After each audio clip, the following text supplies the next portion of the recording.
Bismillahirrahmanirrahim. Assalamualaikum warahmatullahi wabarakatuh. Alhamdulillah wassalatu wassalamu ala rasulillah wa ala alihi wa ashabihi wa mawalah. Allahumma alimna ma yanfa'una wanfa'na bima alamtana wa zidna ilman nafi'an ya rabbal alamin. Rabbi syrah li sadri wa yassir li amri wahlul 'uqdatam min lisani yafqahu qawli, amma ba'du. Bapak Ibu yang dirahmati Allah Subhanahu wa taala, terima kasih. Saat ini Anda menyaksikan Sekolah Fikih Live di hari Senin pagi ba'da subuh dengan mata kuliah Tarikh Tasyri' dengan judul Fikih dan Khilafiyah bagian yang kedua. Karena kita melanjutkan pekan yang lalu di judul yang sama.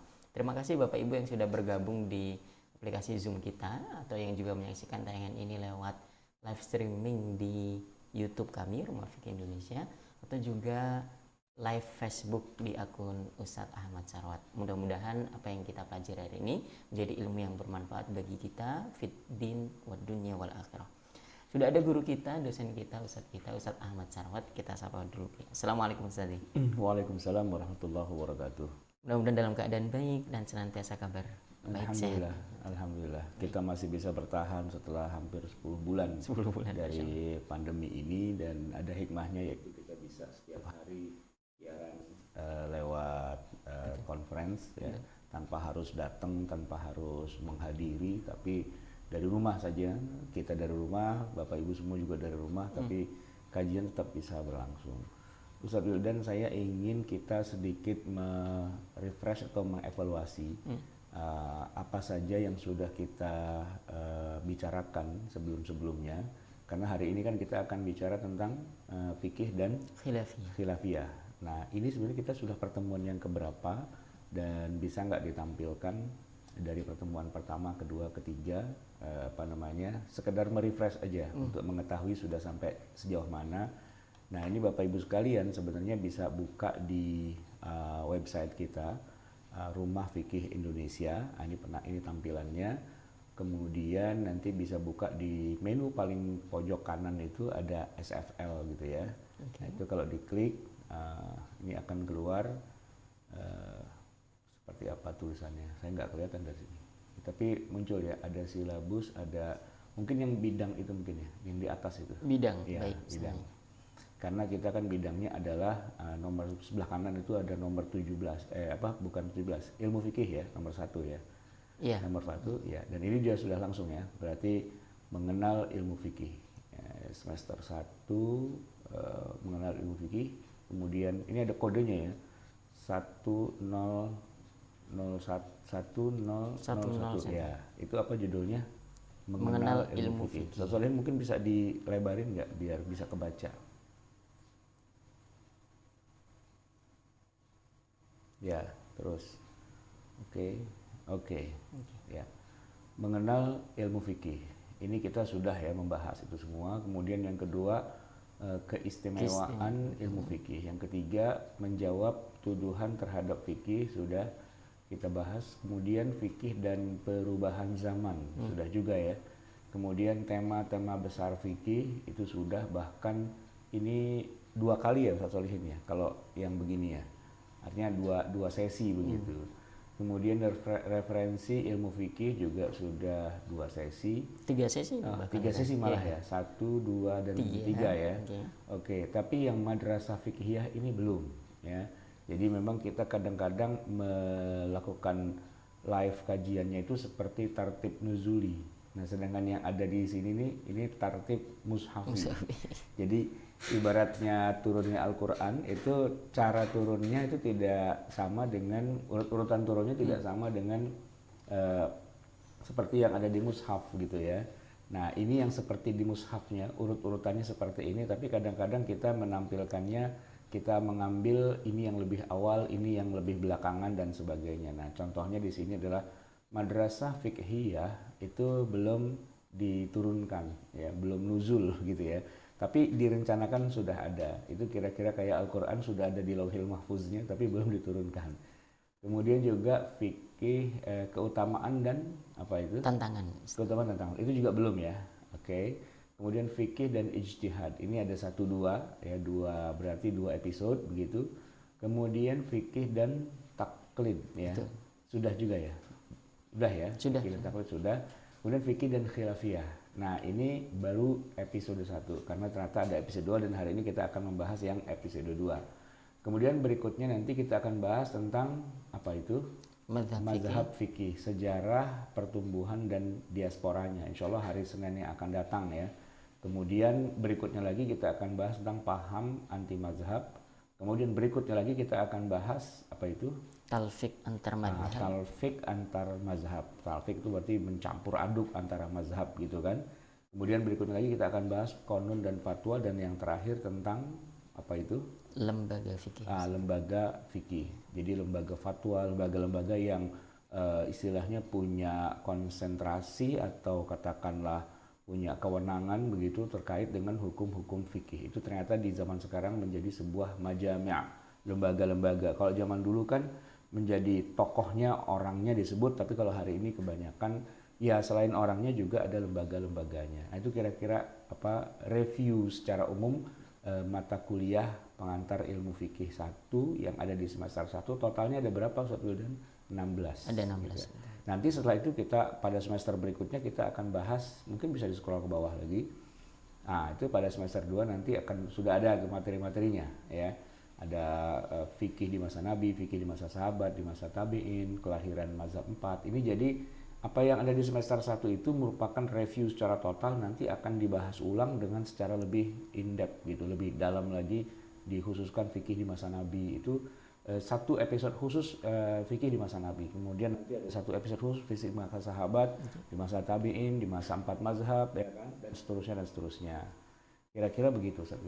Baik, Mas, kita terusnya sampai semester 3 ya kan, semester 3, semester 4, semester 5 itu nanti Ustaz Sutomo insyaallah yang akan membahasnya. Ya, jadi Bapak Ibu semuanya bisa melihat ini reviewnya atau juga tertarik dengan tema-tema lainnya, bisa lihat-lihat di Rumah Fikih Indonesia. Pilih kolom yang paling ujung tadi SFL, Sekolah Fikih Live. Dan gitu. itu kalau diklik bisa nyala itu ya. Apa namanya? Ya misalnya diklik. Oh, di sini nggak bisa ya, tapi di judulnya. Oke. Di judulnya kalau diklik. Nah, di sini Bapak Ibu bisa dapatkan langsung file PDF-nya. Ini misalnya mengenal ilmu fikih. Coba kalau di scroll ke bawah. Atau itu langsung diklik aja ya. Di sini di filenya. Nggak bisa ya? Iya, ada baca Word, ada baca PDF. Iya, baca Word coba misalnya. Nah, langsung kita bisa baca file Word-nya. Ini lagi proses loading, mengambil. Jadi setiap hari kita ketika live itu ya kita baca yang ini. Ini ada berapa halaman itu, ada 1 sampai berapa jumlahnya di atas itu? 39. 39. Ya. Oke. Kemudian kalau kita balik lagi, kita back gitu kan. Itu kan ada yang videonya ya. Nah, videonya ini adalah ada 2 versi. Ada video yang awal-awal dulu kita bikin, waktu itu saya dengan Sutomo, atau Bapak Ibu bisa nonton videonya versi lama, istilahnya sequel yang nomor 1 gitu ya. Nah, kalau yang ini mengenal ilmu fikih, ini yang di bawahnya adalah yang sudah kita buat renew atau reborn gitu ya, dengan kualitas dan kondisi seperti yang udah ada di zaman sekarang. Jadi sebenarnya kajian-kajian dalam ilmu fikih di sekolah fikih ini sebenarnya kita sudah melakukan semacam pengulangan gitu ya, dari materi-materi yang sudah pernah ada, lalu kita buat lagi yang lebih terbaru lagi, yang lebih kekinian. Nah, itu kalau bisa kita lihat studionya masih studio zaman dulu ya. Kemudian studio yang sekarang ya seperti ini, itu bisa diklik dan bisa ditonton, diputar ulang. Begitu mungkin Ustaz Wildan. Kita kembali ke yang materi kita hari ini ya. Judulnya apa itu? Tentang fikih dan khilafiyah. Untuk membuka kajian pada pagi hari ini, saya ingin review sebentar Bapak Ibu. Ini adalah tema fikih dan khilafiyah bagian yang kedua. Jadi di pertemuan sebelumnya atau di pekan yang lalu kita sudah membahas 3 bab pertama, yaitu bab 1 mengenal fikih ikhtilaf, bab 2 perbedaan pendapat tidak bisa ditolak, di bab ketiga tidak semua titik itu boleh berbeda.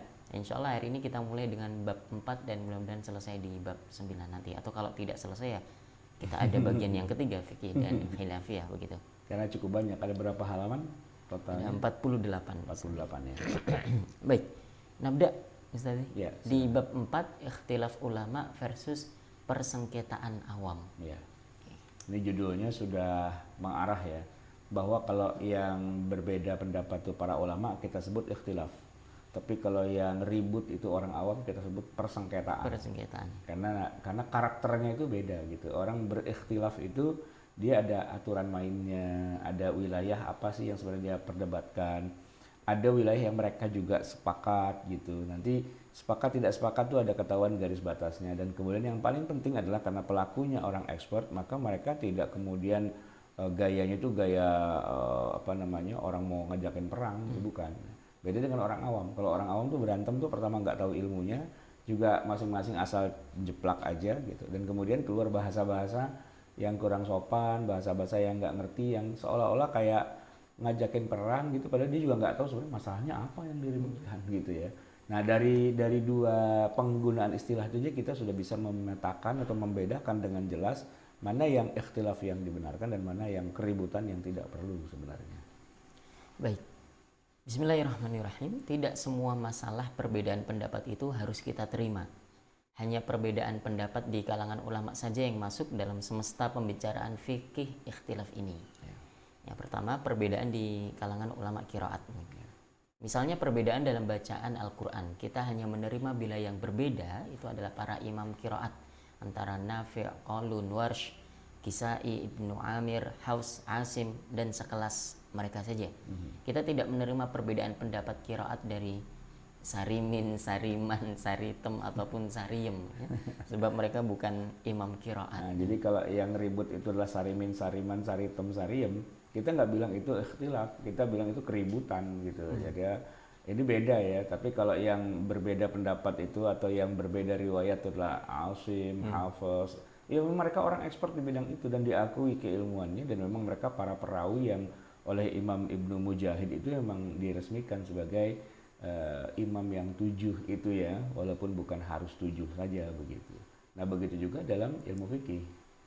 Para ulama ahli tafsir itu jumlahnya cukup banyak, mulai dari kalangan sahabat, tabi'in, tabi'ut tabi'in, hingga sepanjang 14 abad lamanya. Setiap waktu selalu bermunculan ulama ahli tafsir. Masing-masing ulama tafsir tentu saja punya kecenderungan dalam menafsirkan ayat-ayat suci yang mulia. Maka kalau kita baca sekian banyak kitab tafsir, tentunya akan kita temukan begitu banyak ragam penafsiran. Namun tidak mengapa kita punya banyak versi penafsiran, justru akan memperkaya khazanah dan wawasan kita dalam ilmu tafsir. Pokoknya selama yang berbeda pendapat itu Ibnu Abbas, Ibnu Mas'ud, Ali bin Abi Thalib ya, di kelas para sahabat, maka kita terima saja karena mereka semua memang pakar di bidangnya. Begitu juga ketika yang berbeda pendapat adalah Mujahid atau Tawus ya, di kalangan tabi'in, kita tentu terima juga karena mereka memang pakar di bidangnya. Selama yang berbeda pendapat itu adalah Ibnu Katsir, Al-Qurtubi, Imam At-Tabari, Ilqiyah Al-Harasi, kemudian Al-Jassas, Al-Alusi, Al-Baghawi, Az-Zamakhsyari, Ar-Razi, Asy-Syaukani, dan lainnya kita juga terima. Ya karena mereka semua adalah para ulama yang karya tafsirnya sudah diterima oleh seluruh umat Islam sepanjang masa. Tapi kalau yang menafsirkannya Paiman, Paimin, Painem, Parto, apalagi Paijem, jelas tidak kita terima karena mereka bukan ahli tafsir. Ya kan kita sering terlibat diskusi debat kusir ya. Oh menurut saya ayat ini begini, menurut saya begitu, menurut siapa begitu. Ini namanya debat kusir ya. Nah tapi kalau misalnya kita bilang oh menurut At-Tabari begini, menurut Imam Alusi begini, menurut Ibnu Katsir begini, di dalam tafsir mereka masing-masing, ya nggak apa-apa. Itu memang perbedaan pendapat yang bisa kita terima. Yang kita nggak bisa terima kalau perbedaan pendapat itu datang dari orang sendiri-sendiri yang bukan pakar di bidangnya. Baik.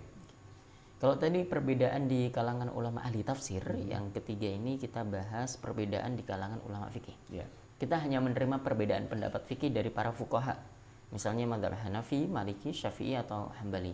Kita tidak bisa menerima perbedaan pendapat dari Wariman, Warimin, Warjoko dan nama-nama yang asing lainnya begitu. Ya ini bukan dalam rangka menghina nama-nama itu, bukan. Tapi nama-nama itu tidak kita kenal sebagai pakar di bidang masalah itu. Ini kan nama-nama yang akrab di telinga kita. Ini nama-nama orang Jawa, ya kan, Warjoko, Warsiem dan sebagainya. Tidak dalam rangka menghina gitu ya. tapi dalam rangka bahwa nama-nama yang akrab di telinga kita itu tidak otomatis berarti dia adalah pakar gitu ya. Walaupun orang itu kita kenal, walaupun orang itu akrab di telinga kita, walaupun orang itu mungkin sosoknya di tengah kita dihormati, dianggap sebagai ustadz, dianggap sebagai para ulama dan sebagainya. Tapi pertanyaannya adalah seberapa punya kapabilitas beliau itu untuk bisa diakui bahwa beliau punya pendapat yang harus dihormati. Tergantung dari ya tadi itu sebenarnya khilafiyah di kalangan ulama fikih itu boleh, silahkan, asal yang berbeda pendapat memang para pakarnya di bidang itu. Nah kalaupun kita misalnya ribut, sebenarnya kita nggak bisa ribut ya. Saya dengan antum tuh kita nggak bisa meributkan masalah fikih. Dulu kita di rumah fikih itu pernah juga Ustadz Hanif itu dulu ketika awal-awal itu bikin sebuah kegiatan judulnya ya kira-kira seperti Bahsul Masail. Bahas itu artinya mencari, masail itu masalah, cari-cari masalah. Maksudnya ingin mempersiapkan para calon ustadz itu agar berpikirnya kritis, sehingga dicoba dibikin acara namanya debat fikih gitu. Nah debat fikih itu ya isinya debat. Nah masing-masing mempertahankan pendapatnya dan masing-masing cari dalilnya gitu kan. Tapi saya bilang begini, mohon maaf nih teman-teman, antum itu ngapain berdebat masalah fikih dan masing-masing mempertahankan pendapat pakai dalil? Kenapa? Karena masalah ini sudah diperdebatkan oleh para pakarnya di masa lalu. Ya, oleh para ulama baik di kalangan mazhab Syafi'i, Maliki, Hanafi, Hambali dan sebagainya. Ketimbang kita yang berdebat lalu istilahnya kita sok ngeyel-ngeyelan sesama kita dengan mencari-cari dalil sendiri, kenapa nggak kita rujuk saja kajian kita ini, perdebatan kita ini ke para pakar aslinya, pakar asli dan ahlinya, begitu kan? Jadi misalnya kita waktu itu memperdebatkan tentang, sebutlah misalnya boleh nggak ya sholat Jumat itu dijamak dengan sholat asar. Nah kan yang satu bilang boleh, yang satu bilang nggak boleh, yang satu bilang boleh dan sebagainya. Dalilnya apa dan sebagainya gitu kan, kita karena kita belajar dan kuliah di Lipia, pastinya kita bisa cari dalil dan sebagainya. Tapi saya bilang begini, sebenarnya perdebatan ini sudah selesai. Maksudnya selesai, sudah diperdebatkan di masa lalu oleh para pakarnya. Coba aja rujuk ke dalam kitab-kitab madzhab para ulama. Nah, nanti kita akan ketemukan bahwa madzhab Syafi'i itu membolehkan jamak antara Jumat dengan Asar dengan dalil begini semua. Lalu nanti ada mazhab Hambali yang mengatakan tidak bisa dijamak antara antara Jumat dengan Asar, gitu kan? Dengan dalil-dalilnya juga. Nah, kenapa kajian kita tidak membahas saja atau mempelajari saja bagaimana para ulama itu berbeda pendapat dengan masing-masing dalilnya? Bukankah itu yang juga kita pelajari ketika kita kuliah di Lipia? Kan kita tidak disuruh berdebat sesama kita, tapi kita disuruh mempelajari bagaimana para ulama itu berbeda pendapat. Uzkur aqwalal fuqaha fi hadhil mas'alah ma'azwil kalam ila qailiha, dan kemudian ma'adzikril adillah wa sababu ikhtilaf bainahum gitu ya. Jadi sebenarnya yang kita lakukan tuh kita tidak perlu berdebat. Kita justru mempelajari bagaimana perdebatan para ulama yang memang expert di bidangnya. Jadi kita tidak usah debat kusir antara kita, karena kita tidak berhak untuk berdebat dalam masalah ini. Orang kita bukan ahlinya kok. Lagian apa urusannya kita memperdebatkan sesuatu yang kita bukan pakar di bidangnya.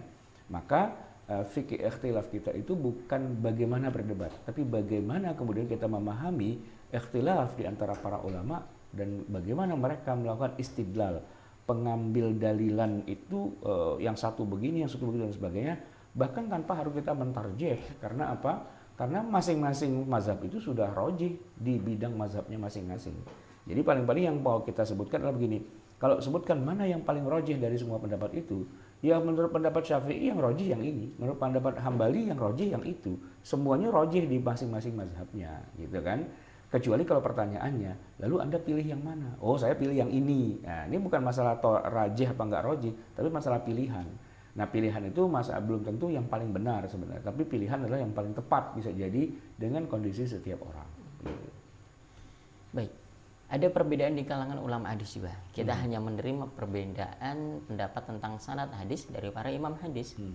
Ya, misalnya dari Al-Imam Al-Bukhari, Muslim, An-Nasai, At-Tirmidzi, Ibnu Salah dan sekelas ulama hadis. Betulan, kita tidak bisa menerima perbedaan pendapat dari nama-nama yang tidak jelas lagi begitu. Tugiman, Tulkim, apalagi Tuljaina, Jatul Jaji. Nah, ini nama-nama yang akrab di telinga kita ya. Tapi mereka tidak dikenal sebagai pakar hadis gitu ya. Nah, orang yang bukan pakar di satu bidang ilmu, kalaupun mereka sepakat pun tidak kita ikuti. Apalagi ketika mereka bersitegang dan berbeda pendapat.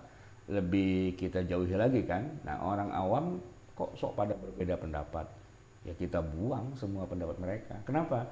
Karena mereka yang biasa ribut-ribut itu sebenarnya kelas orang awam. Awam itu maksudnya ya mereka yang bukan ahli di bidangnya. Seperti ributnya orang tentang sebuah penyakit padahal mereka bukan dokter. Ributnya mereka tentang ruang angkasa padahal mereka bukan astronom. Ributnya mereka tentang resep masakan padahal mereka bukan chef. Ya, tidak pernah masuk dapur seumur hidup. Kok ngeributin resep masakan gitu ya, bukan ahlinya kok ribut gitu ya. Mereka yang meributkan cara baca qiraat sab'ah, padahal tidak satupun yang pernah belajar, ya bahkan tidak mengenal riwayat yang mutawatir gitu ya. Nah itu mereka meributkan tafsir, tapi mereka bukan ahli tafsir gitu. Jadi kita ngapain nih ikut berdebat dengan orang-orang yang nggak ngerti urusan gitu ya. Nah yang benar itu adalah para pakarnya, silahkan saja mereka berbeda pendapat dan kita kemudian bisa menerima salah satu misalnya dari yang semuanya itu silahkan tapi kita nggak usah ribut karena kita bukan pakar gitu. Kalau yang pakar boleh berpendapat, kalau yang bukan pakar gelar tikar aja nonton, kan begitu sebenarnya. Keawaman mereka itu adalah sumber penyakit sekaligus racun yang merusak ukhuwah serta persatuan umat Islam ya, sebab yang mereka lakukan itu sangat naif dan fatal akibatnya. Ibarat tiga orang buta saling meributkan bentuk gajah ya, mereka seumur hidup tidak pernah melihat gajah secara utuh, tapi mereka saling menyalahkan sesama mereka. Dan lebih parah lagi, semua pengunjung kebun binatang yang pada nonton gajah pun mereka sesat-sesatkan. Kan dia tuh 3 orang nggak lihat ya, dia buta, tapi semua orang dikata-katain, oh buta lo, masa nggak gajah aja nggak tahu gitu. Padahal mereka juga nggak pernah lihat juga kan. Jadi lucu juga gitu ya. Siapa bilang gajah itu punya gading? Siapa bilang gajah itu punya belalai? Kalian tuh salah, kalian keliru besar, kalian sesat, segera bertaubat gitu kan. Nah ini kan pengunjung kebun binatang pada bingung gitu, saling pandangan mata gitu. Ini orang kenapa ya gitu. Lalu ada petugas bilang, tuh dia gini, oh pantas, oh pantas. Iya kan, jadi orang nggak ngerti urusan kok ya, merasa diri paling benar semua orang salah, itu kan lucu gitu. Emang Anda ngerti apa tentang hadis, ya kan? Nggak ngerti kan? Ngerti apa tentang perbedaan pendapat para ulama tentang fikih itu? Kok ini salah, itu ngertinya sejauh mana? Nah yang kita lakukan adalah bukan begitu sebenarnya, bukan berdebat antar kita, tapi kita pelajari bagaimana para fuqaha yang besar, yang agung, yang mu'tamad di masing-masing mazhabnya, kok mereka bisa berbeda pendapat, itu yang kita pelajari. Itulah hakikat dasar kenapa kita kuliah di Fakultas Syariah jurusan perbandingan mazhab. Walaupun mazhabnya beda-beda, tapi kitanya nggak perlu berantem ngeributin mazhab yang berbeda-beda itu. Karena kita tidak belajar ilmu fikih untuk menjadi kombatan, untuk memenangkan kelompok kita dan menghabisi semua kelompok yang lain. Bukan itu tujuannya. Oke. Kita masuk di bab berikutnya, yaitu bab 5, tidak ada azab selama masih khilaf. Ya. Orang yang dihukum Allah Subhanahu wa taala dengan siksa yang pedih dan berat adalah orang yang secara sengaja dan jelas-jelas melanggar apa yang telah diharamkan oleh Allah Subhanahu wa taala.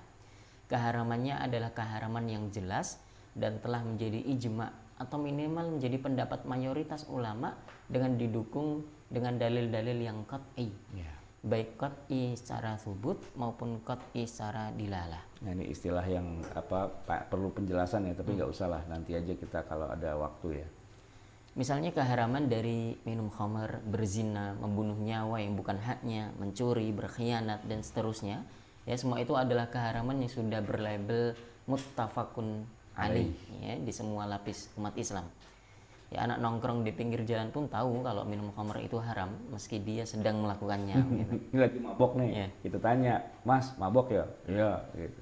Mabok itu halal apa haram? Haram gitu. Dia tahu gitu. Walaupun dia lagi mabok. Artinya orang sebodoh-bodohnya dalam ilmu agama itu kalau yang namanya minum khamr itu haram ya mereka tahu lah. Berzina itu haram mereka tahu gitu. Tapi kok kamu melakukannya? Ah itu lain lagi ceritanya gitu kan. Nah ini kalau dosa atau haram yang sudah muttafaqun alaih, ya udah memang itu yang kita musuhi bersama gitu kan. Nah cuman kan masalahnya ini banyak hal-hal yang masih khilafiyah di kalangan ulama. Itu dianggap sudah dosa besar itu. Nah ini yang jadi masalah. Oke. Kalau jenis dosa seperti itu tetap dilakukan juga dengan sengaja, ya, dengan sepenuh kesadaran serta tahu resikonya, maka barulah seseorang akan disiksa di neraka. Tetapi manakala suatu hukum masih menjadi perdebatan para ulama karena memang dalilnya memungkinkan terjadinya beberapa versi kesimpulan, maka kalau ada orang yang memilih salah satu versi pendapat itu, tentu tidak akan dikenai sanksi oleh Allah Subhanahu wa taala. Sebab sebagian ulama mengatakan haram, tetapi sebagian mengatakan halal. Ya, sementara kedua itu berangkat dari hasil ijtihad lantaran dalilnya masih mengandung hal-hal yang bisa ditafsirkan menjadi berbagai versi pemahaman. Logikanya sederhana saja. Bagaimana mungkin Maha Pengasih dan Penyayang itu main hakim sendiri, ya, main siksa atau main kayu pada hamba-hambanya, sementara aturannya tidak jelas, ketentuannya masih multi tafsir, dan semua itu memang sudah mungkin. Lalu di mana keadilan Allah, di mana kerahiman Allah? Mengapa Allah buat jebakan buat hambanya sendiri? Allah Subhanahu wa taala sengaja membuat dalil yang multi tafsir. Lalu siapa yang salah dalam menafsirkan? Harus siap dilumat api neraka. Tentu Allah Subhanahu wa taala bukanlah Tuhan dengan sikap rendah seperti itu. Ya. Jadi selama masih ada khilafiyah, ya yang benar sama yang salah itu ya nggak disiksa gitu kan. Benar dapat 2 pahala, salah pun masih dapat 1 pahala. Ini contohnya ya. Seandainya hukum isbal, ya, memanjangkan ujung celana, ujung kain, pakaian lah lewat mata kaki itu.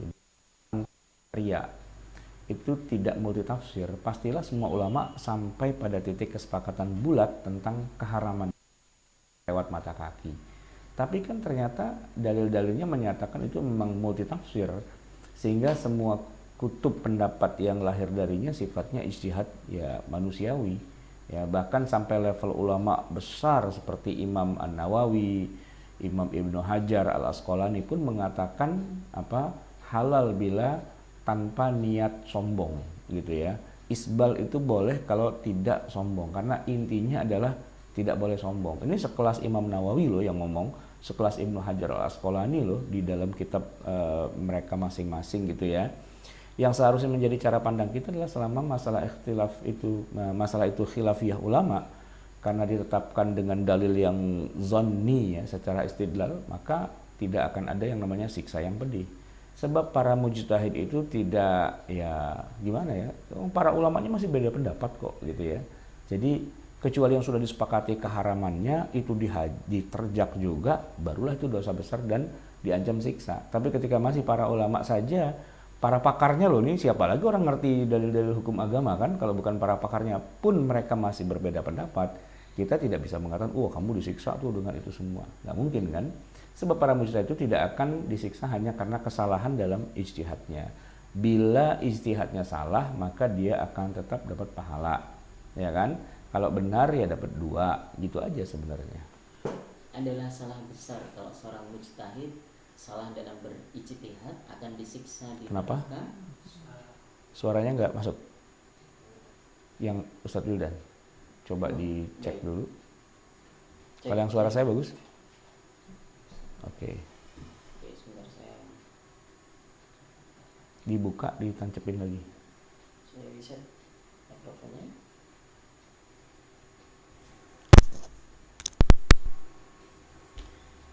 Cek.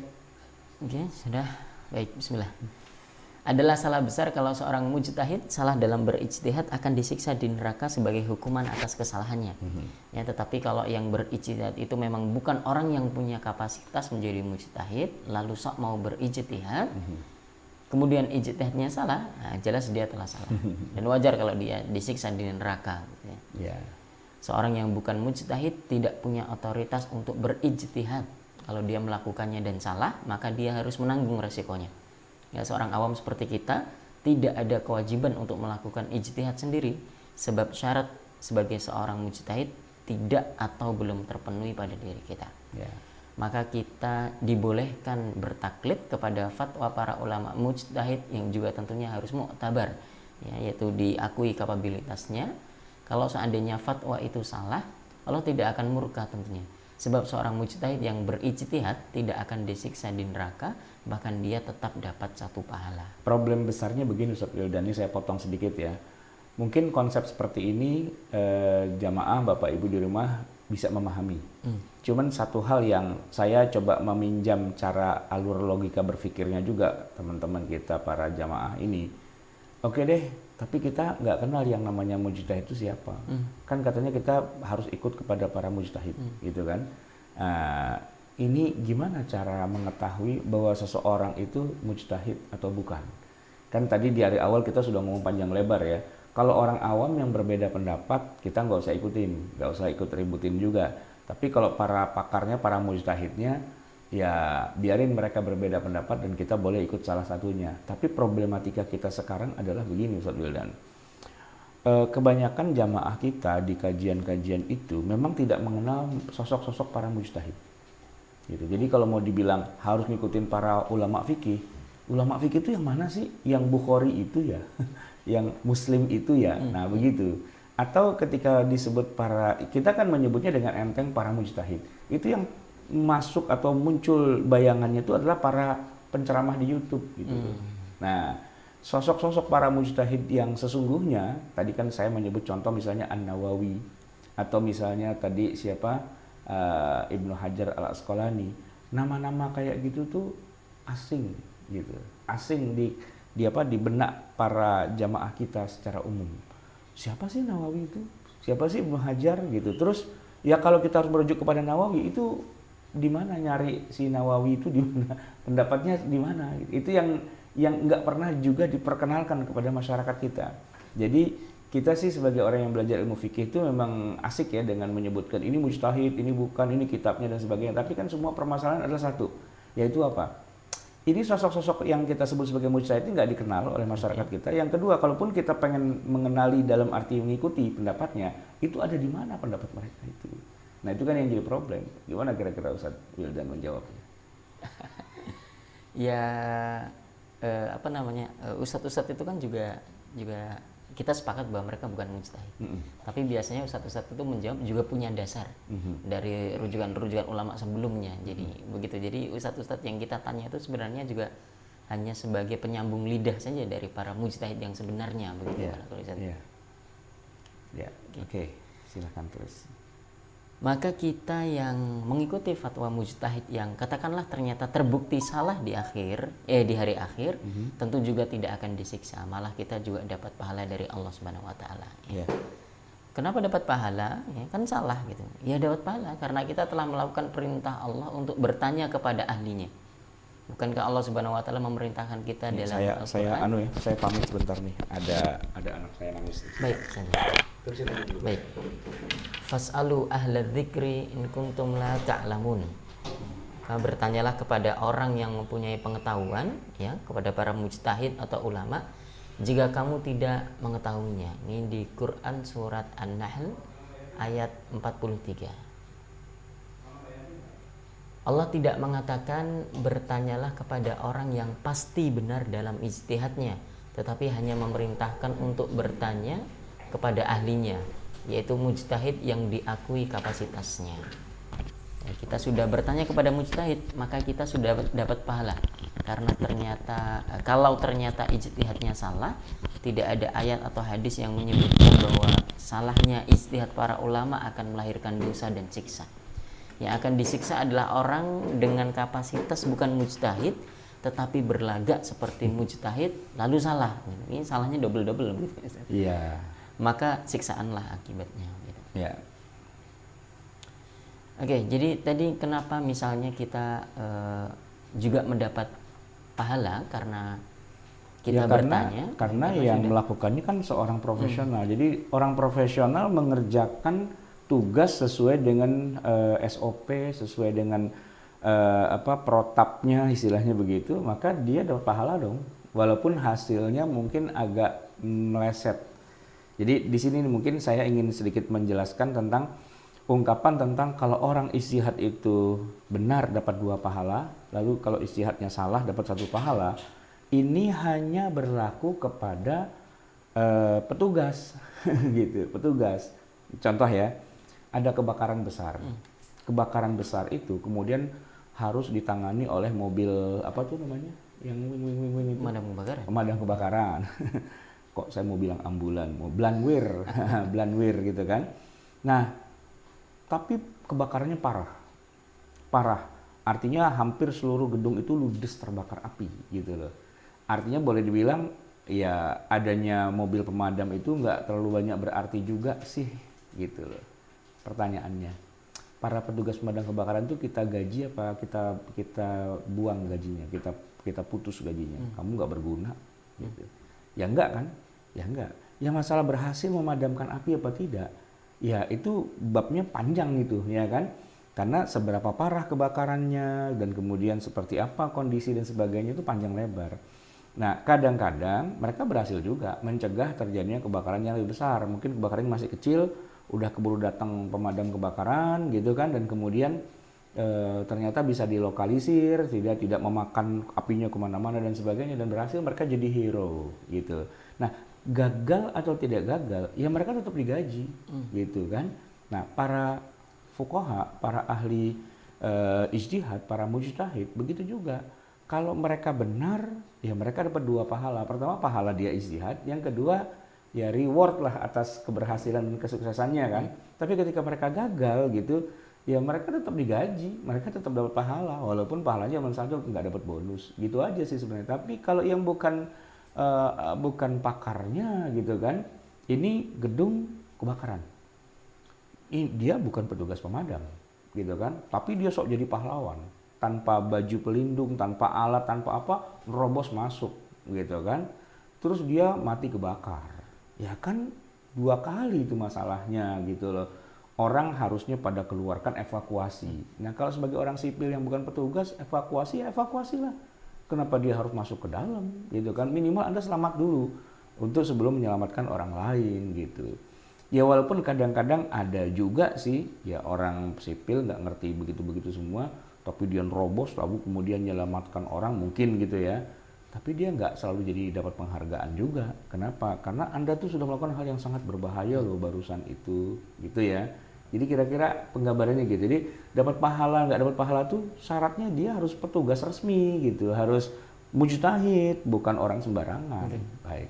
Baik, di bab 5 ini yang saya tangkap atau yang saya simpulkan itu bahwa oke, kita sepakat para ulama itu tidak akan salah kalau dia sesuai protapnya, sesuai prosedurnya. Karena seorang mujtahid kalau dalam ijtihadnya benar dapat 2 pahala, kalaupun salah tetap 1. Nah, sebagai orang awam kita juga bisa dapat potensi kebaikan atau pahala kalau prosedurnya juga tepat. Nah, orang awam prosedur yang tepat itu bukan beristihad, tapi bertanya. Itu tadi saya fasalu ahla dzikri in kuntum la ta'lamun. Kalau kita sudah bertanya berarti prosesnya sudah benar nih. Bahwa hasil jawabannya itu secara hakikatnya misalnya salah, yang penting prosedurnya sudah kita jalankan. Iya, betul. Gedung kebakaran, ada petugas yang menangani. Kita bukan petugas. Apa yang harus kita lakukan pada saat itu? Ikutin arahan petugas dong. Evakuasi, petugasnya evakuasi, kita tinggal nurut gitu loh. Bukannya kita ngatur atau malah kita bilang, "Woi petugas, apa dalilnya evakuasi?" Ya kan nggak bisa.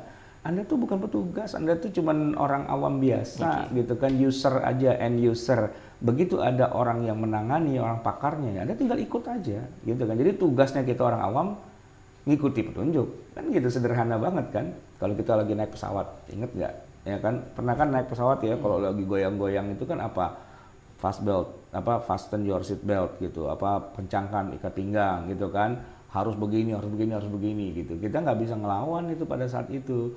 Ya kan digambarin nanti kalau pesawat jatuhnya ke air tuh harus gimana kan ada semua ada prosedurnya kan gitu ya. Ya kalau emang itu kejadian yang kita lakukan apa sebagai orang awam, sebagai passenger, ya ikutin aturan, bukannya malah kita bilang aturannya dari mana kayak gitu, menurut pasal yang mana? Ya enggak lah, Anda tuh siapa gitu kan? Anda tuh bukan petugas gitu. Kenapa jadi sok ngatur-ngatur merasa diri sebagai petugas? Itu salah. Jadi tugas kita sebagai penumpang, tugas kita adalah mentaati peraturan. Nah, begitu. Baik. Kita lanjutkan di bab ke-6, Ustaz. Ini poin yang tidak kalah pentingnya, soal adab dan akhlak dalam berbeda pendapat.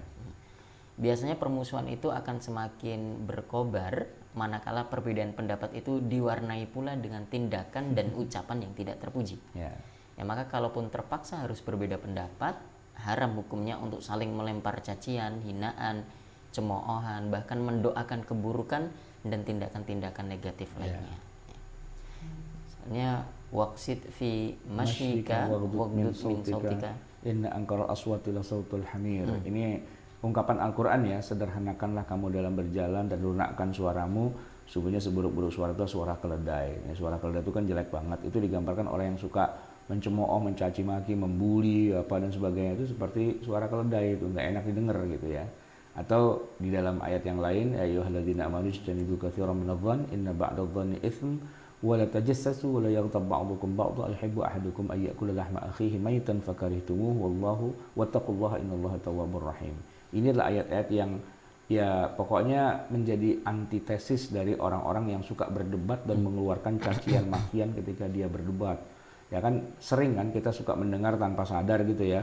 Dia merasa terpojok dengan apa istilahnya pendapatnya, lalu kemudian dia nyerangnya bukan pakai ayat lagi, tapi pakai sumpah serapah, makian dan sebagainya. Nah ini ciri-ciri, oh dia bukan orang expert nih. Kalau orang expert kalau kalah ya kalah gitu aja kan. Kalau dalilnya nggak kuat ya nggak kuat gitu, dia ngaku aja. Karena yang dia bela tuh bukan bukan egomanianya dia gitu kan, tapi yang dia bela lah kebenaran gitu. Kalau emang iya ya iya gitu. Tapi kalau orang yang membela dirinya doang ya atau kelompoknya dan sebagainya, yang kalau kalah ya dia akan fighting sampai tetes darah penghabisan. Kalau perlu dia keluarin semua sumpah, serapah dan cacian. Nah, yang penting itulah tidak mencaci. Tidak mencaci. Ya. Perilaku tidak terpuji dari mereka yang berbeda pendapat adalah melontarkan makian, hinaan, dan cemoohan kepada pihak yang pendapatnya tidak sejalan dengan pendapat mereka. Ya sayangnya kita masih sering membaca atau mendengar ungkapan-ungkapan yang kurang simpatik dari mereka yang berbeda pendapat ya, seperti ungkapan berikut ini ya. Pendapat ini tidak keluar kecuali dari mulut orang-orang yang bodoh, dungu, dan tidak berilmu. Nah itu sering tuh kita dengar kayak gitu. Nanti biasanya ya ini udah berupa rada-rada ngebully kan, atau mencaci maki ya. Mereka yang berpendapat ini tidak lain hanya sekumpulan orang-orang bodoh, dungu, sesat, tidak punya akal, idiot gitu. Nah itu kalau udah keluar caci makian kayak gitu tuh biasanya orang sudah defense tuh, dia udah ke pojok, udah gak bisa ngapa-ngapa lagi. Jadi contoh-contohnya kayak gitu aja. Nanti banyak lah. Nah, kalau kita bahkan ada yang menarik gitu ya. Ada orang bikin buku judulnya Daftar Caci Maki. Daftar Caci Maki. Jadi ini ada tokoh yang suka mencaci maki gitu ya. Dari caci makiannya tuh kalau dikumpulin semua jadi buku. Daftar Caci Maki gitu ya. Nah, kan jadi lucu. Masa yang dikenal kok caci makian? Ya bukan hujjah gitu, bukan istidlalnya gitu, tapi caci makiannya. Karena menarik gitu.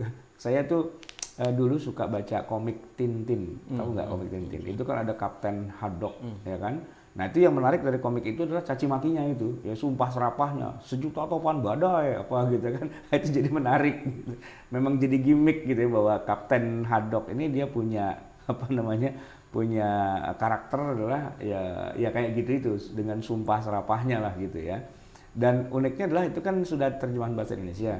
Jadi sumpah serapahnya disesuaikan dengan sumpah serapahnya orang Indonesia gitu kan. Kalau dalam bahasa Perancis aslinya kan Perancis ya, atau dalam bahasa Inggris gitu mungkin kita nggak terlalu ketawa, tapi ketika Kapten Haddocknya berbahasa Indonesia jadi lucu. Kenapa? Sumpah serapahnya itu jadi unik gitu.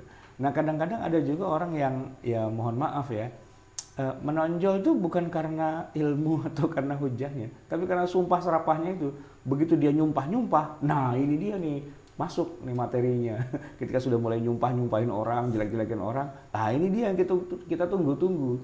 Jadi ini bukan forum ilmiah, forum agama gitu, tapi forum nyumpahin orang gitu. Isinya cuma maki-maki orang aja, menumpahkan kekesalan kepada pihak-pihak yang ya dia nggak suka gitu. Siapa kayaknya besok malam nih ada kajian nih, giliran siapa nih yang mau disumpah-sumpah gitu, yang mau dimaki-maki.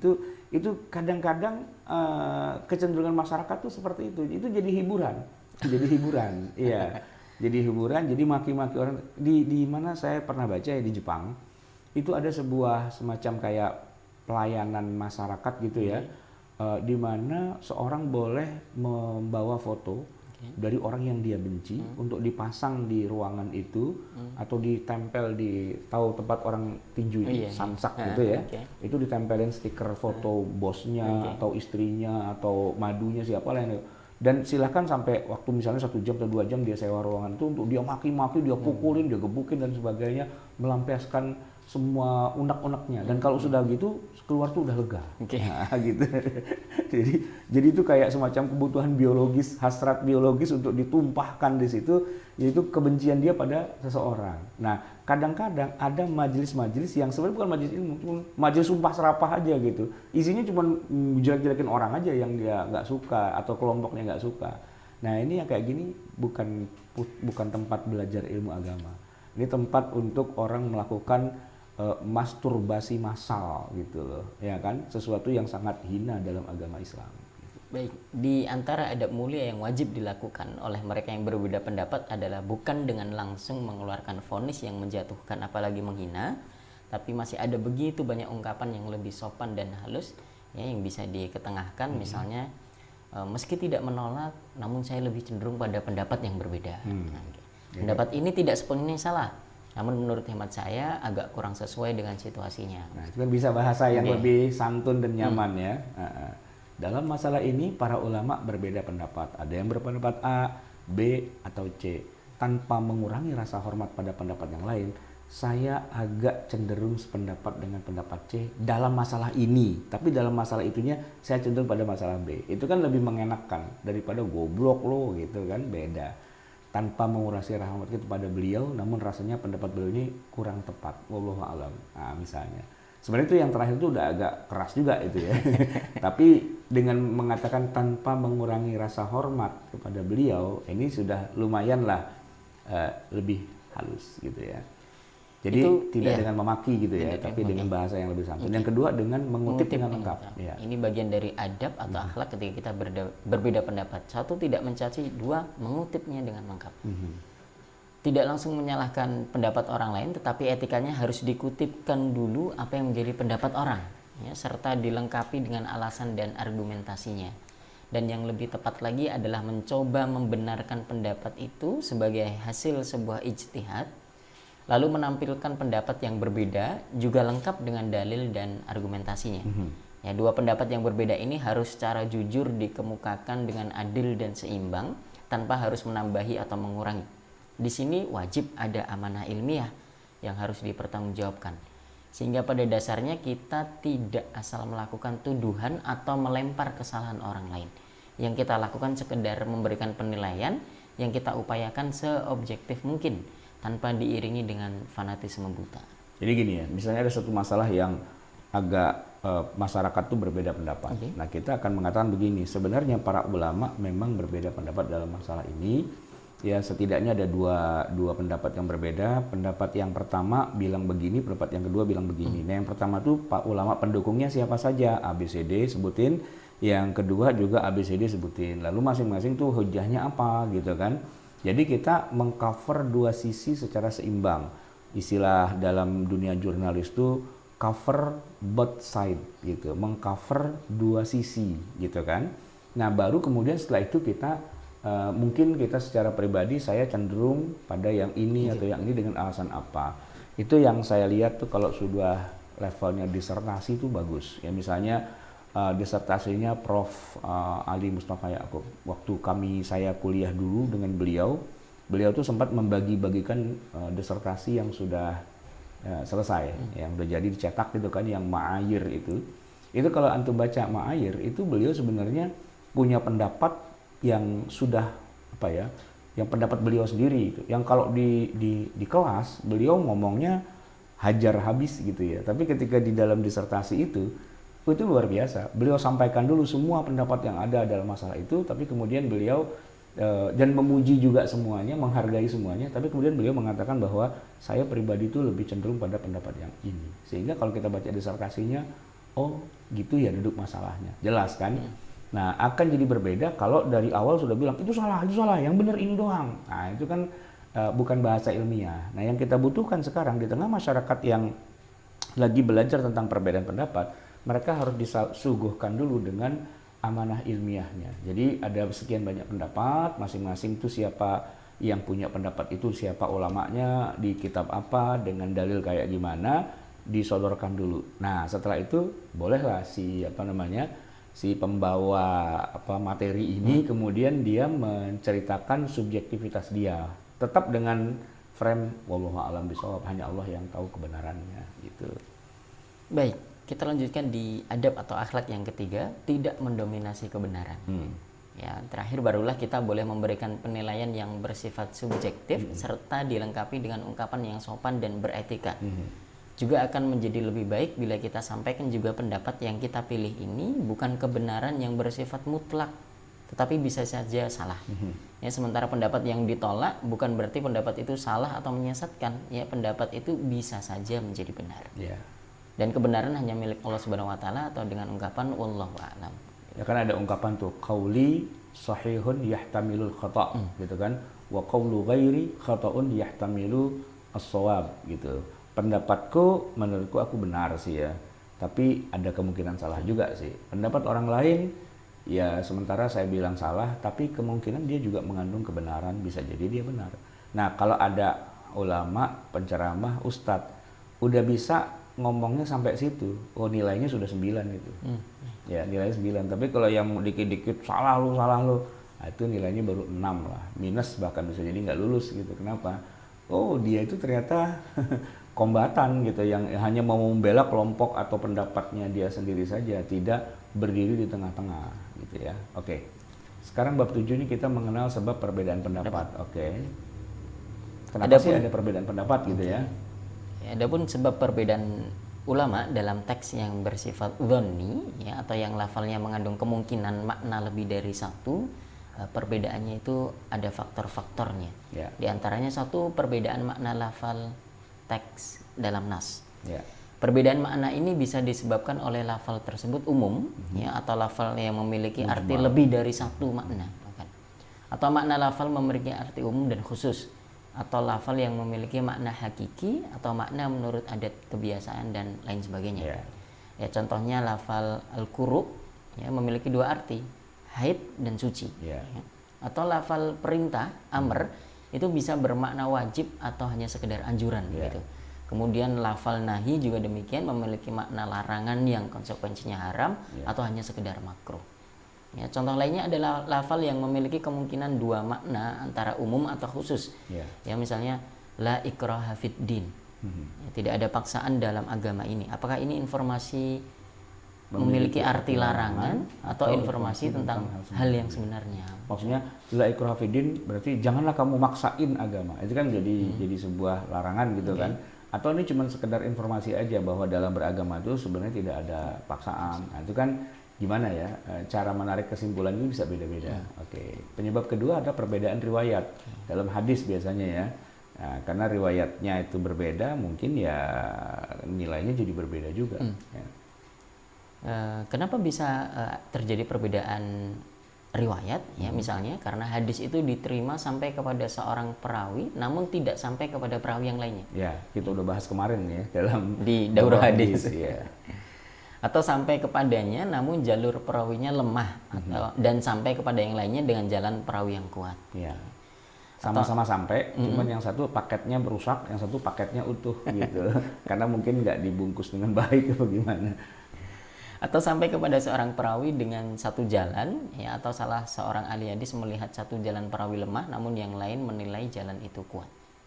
Ya kan kalau kita nerima paket tuh ada yang bilang, rusak nih paketnya gitu karena udah penyok-penyok dan sebagainya. Tapi yang lain bilang, ya lusuh sih tapi masih bagus sih gitu kan. Nah kan itu penilaiannya beda. Perbedaan dalam penilaiannya. Oke.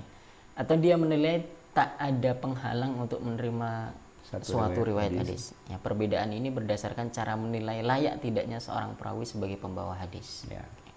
Atau sebuah hadis sampai kepada seseorang dengan jalan yang sudah disepakati, namun kedua perawi berbeda tentang syarat-syarat dalam beramal dengan hadis itu. Ya, seperti hadis mursal. Gitu. Ya pokoknya intinya ketika menentukan status hadis ini sahih, tidak sahih dan sebagainya, ya di situ memang terjadi khilafiyah juga. Ya dasar kenapa kok hukumnya jadi khilafiyah? Karena dalam mensahihkan atau tidak mensahihkan hadis itu ada khilafiyahnya juga, begitu. Baik. Faktor ketiga, kenapa terjadi perbedaan di antara para ulama? Ya memang terjadi perbedaan dalam mengambil sumber-sumber pengambilan hukumnya. Ya kan ada alatnya kan, untuk istilahnya begini, kita kalau naik mobil, naik motor itu kan kita butuh bensin. Bensin itu kan sumbernya dari minyak bumi. minyak bumi yang asli, yang mentah itu kan pekat, hitam dan sebagainya, diproses lah menjadi bensin dan sebagainya. Nah, tapi kan cara memprosesnya itu bisa saja beda-beda, dan alat atau tools yang digunakan juga beda-beda dan banyak ragamnya. Nah, boleh jadi hasilnya kok beda-beda karena alat yang digunakan tuh berbeda-beda. Ya kan, alatnya tuh misalnya ada istihsan, ada masalih mursalah, perkataan sahabat, istishab, sadud zari'ah, dan sebagainya. Para ulama berbeda-beda menggunakan yang mana yang dia gunakan itu, ya hasilnya pasti berbeda. Selanjutnya perbedaan kaidah usul fikih. Ya. Ya, seperti kaidah usul fikih yang berbunyi nas umum yang dikhususkan tidak menjadi hujjah, atau juga mafhum, ya, pemahaman eksplisit nas itu tidak dijadikan dasar. Mafhumun nas tidak dijadikan dasar. Atau juga tambahan terhadap nas Al-Qur'an dalam hukum adalah nasakh, gitu. Berarti termasuk penghapusan. Ya, kaidah-kaidah. Jadi kalau tadi kan sumber syariah. Sekarang tuh ada istilah lain yang namanya kaidah. Kaidah yang mereka gunakan itu berbeda-beda, gitu ya. Atau juga ijtihad dengan kias, nomor 5 ya. Dari sinilah perbedaan ulama sangat banyak dan sangat luas itu dari sini ya. Sebab kias itu memiliki asal ya, masalah inti patokan, syarat dan ilatnya memiliki sejumlah syarat dan langkah-langkah yang harus terpenuhi sehingga sebuah prosedur kias itu bisa diterima. Nah, ketika melakukan kias itulah ternyata mereka berbeda-beda. Contoh tadi ya, saya kasih gambaran, sholat Jumat bisa nggak dijamak dengan sholat asar? Itu kalau Syafi'i bilang bisa. Kenapa? Karena mereka mengkias sholat Jumat dengan sholat zuhur. Dianggap punya ilat yang sangat kuat, maka kalau zuhur bisa dijamak, maka Jumat bisa dijamak. Tapi kalau kata mazhab Hambali nggak bisa. Zuhur dalam pandangan mereka tidak sama dengan Jumat, maka Jumat tidak bisa dikias dengan zuhur, otomatis berarti tidak bisa Jumat itu dijamak dengan asar. Jumatnya ya, nggak bisa gitu. Nah, itu perbedaan pendapat antara Syafi'i dan Hambali itu gara-gara metodologi kias yang mereka gunakan. Ini Jumatan bisa nggak dikias dengan zuhur? Kata Syafi'i bisa. Oh ya sudah. Tapi kalau kata Hambali bilang nggak bisa gitu. Jadi syaratnya mengkias tuh antara kedua mazhab itu ternyata berbeda dalam kasus ini. Nanti dalam kasus yang lain mereka berbeda lagi gitu dan seterusnya. Tapi kadang-kadang sama cara mengkiasnya. Kalau dalam masalah kias yang sama tuh contohnya misalnya ketika wanita yang lagi dalam keadaan nifas itu kan gugur kewajiban sholatnya, puasa dan sebagainya. Itu kias yang disepakati. Ya, mazhab Syafi'i mengkiasnya, mazhab Hambali dan seluruh mazhab semua sepakat untuk mengatakan bahwa wanita yang sedang dalam keadaan nifas itu sama hukumnya dengan orang yang lagi haid. Gitu. Apa yang terjadi pada orang haid ya itu berlaku juga pada wanita yang sedang nifas gitu. Itu sepakat kiasnya. Oke. Baik, yang selanjutnya pertentangan antar dalil. Ya, ini merupakan bab luas dalam perbedaan ulama dan diskusi mereka. Dalam bab ini ada yang berpegang dengan takwil, taklil, ya, atau kompromi antara dalil yang bertentangan, atau penyesuaian antara dalil. Ada juga penghapusan, nasakh salah satu dalil yang bertentangan.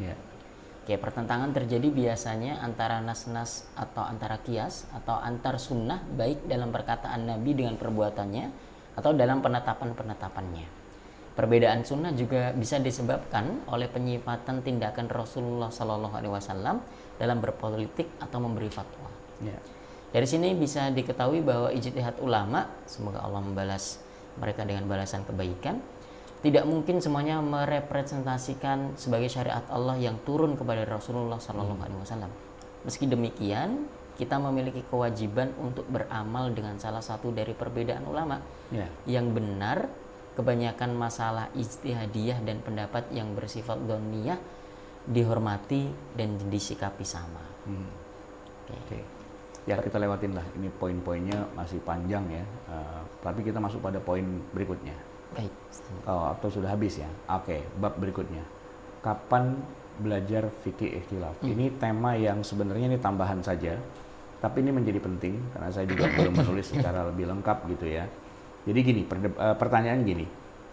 Masalah fikih ikhtilaf ini kan bukan masalah yang sederhana untuk bisa dipahami oleh masyarakat yang awam, ya. Sebagian ulama mengatakan sebaiknya kalau mau belajar fikih itu jangan mulai dari fikih ikhtilaf. Karena hanya akan membingungkan saja.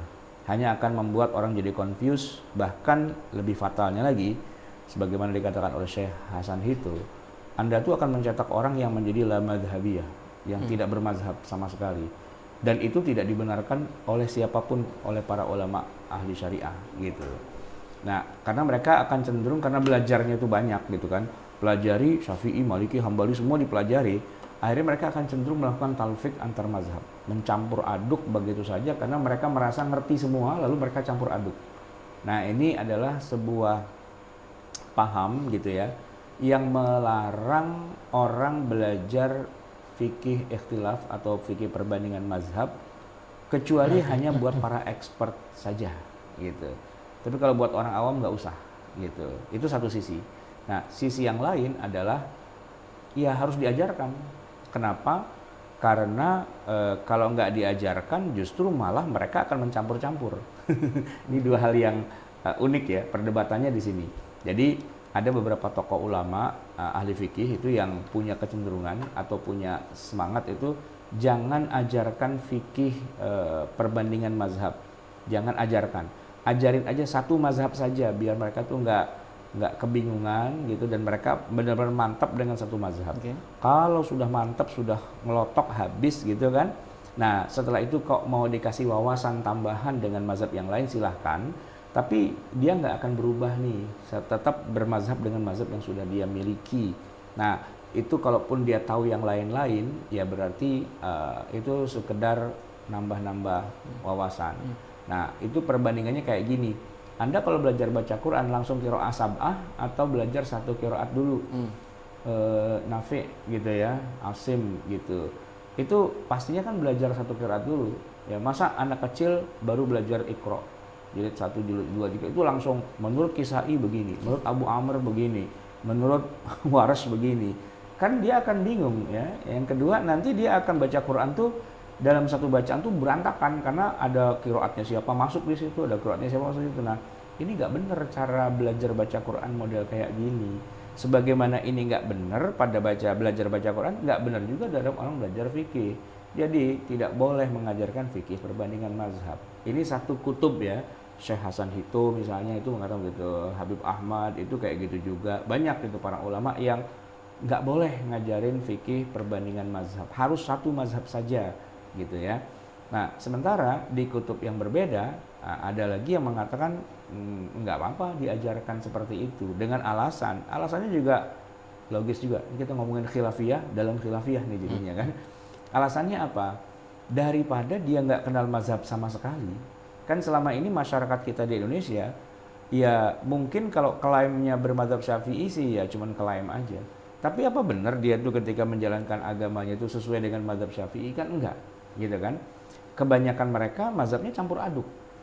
Nah, apa salahnya mereka yang memang dasarnya sudah bermazhab campur aduk itu kemudian ketika diisi dengan pengajiannya itu menjelaskan, Pak, sebenarnya yang Bapak lakukan tuh campuran loh, ada mazhab ininya, ada mazhab ini, ada mazhab ini, ada mazhab ini gitu loh. Sehingga dia tahu, oh ternyata harusnya saya mazhabnya yang ini ya, gitu. Jadi perbandingan mazhab itu bukan berarti kemudian silahkan mazhabnya campur aduk, enggak. Tapi justru memberikan wawasan bahwa yang Anda lakukan itu sebenarnya itu gerakannya ada gerakan silat, ada gerakan kungfu, ada gerakan Thai boxing gitu, ada gerakan yang lain-lain.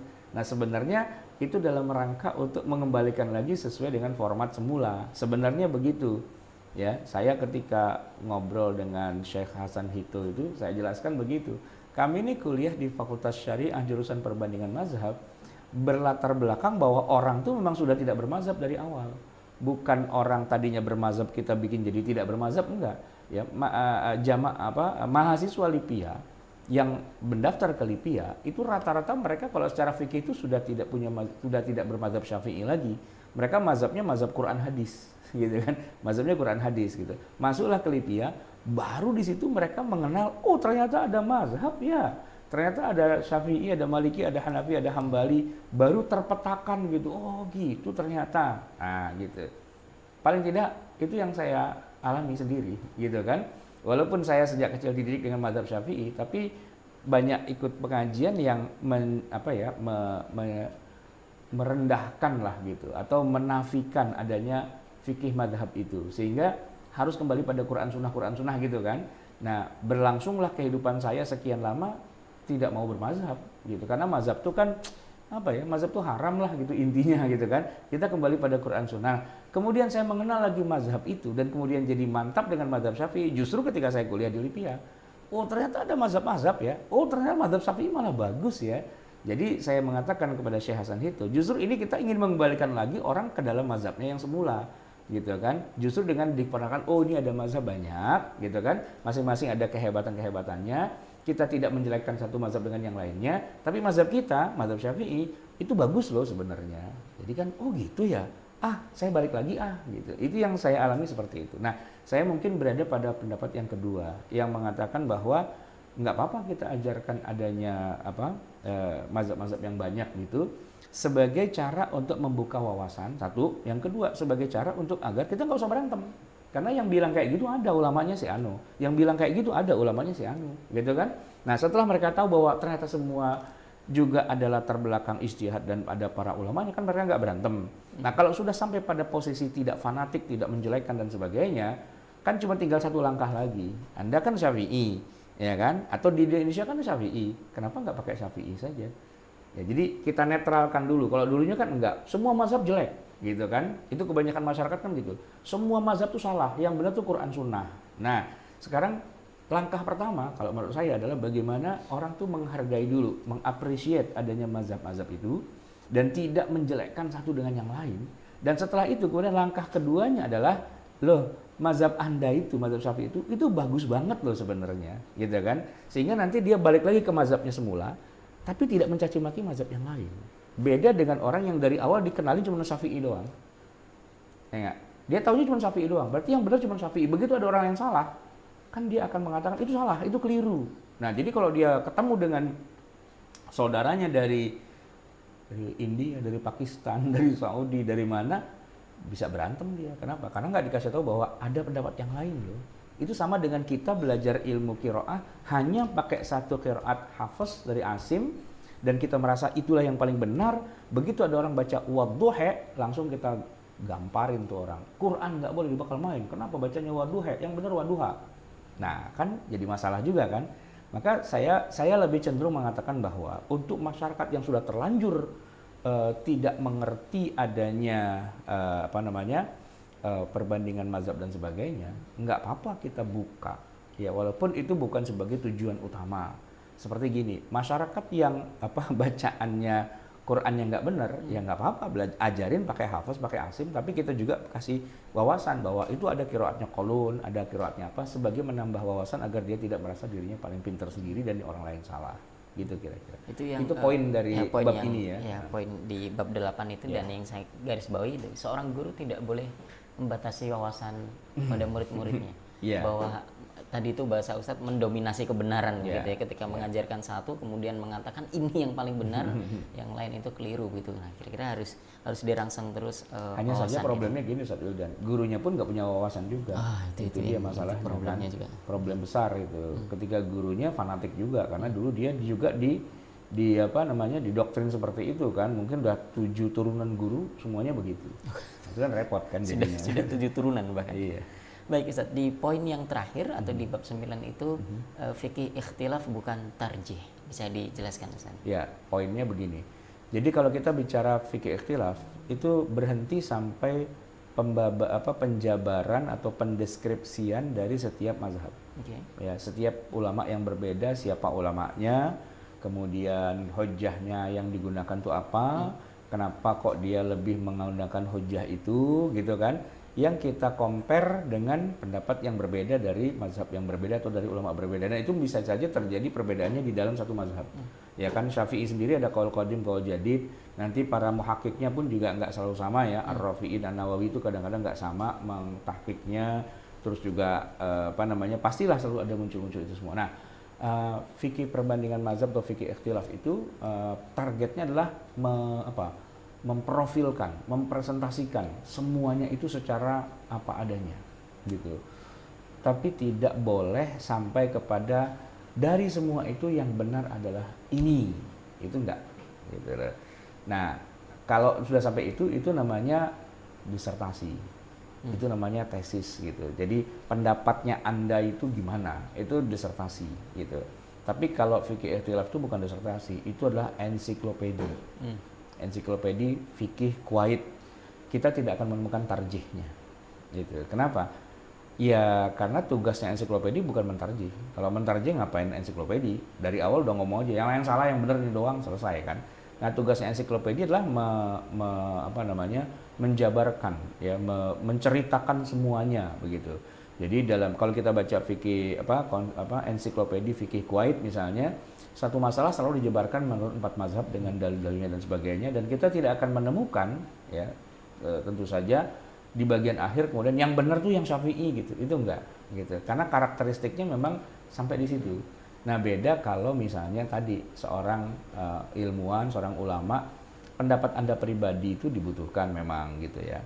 Nah di tengah masyarakat yang heterogen, ya artinya mungkin ada yang bermadzhab Syafi'i, ada yang bermadzhab Maliki dan sebagainya gitu kan, itu tidak tepat kalau kemudian si penceramahnya gitu kemudian dia menggiring pada opininya dia pribadi, itu nggak benar.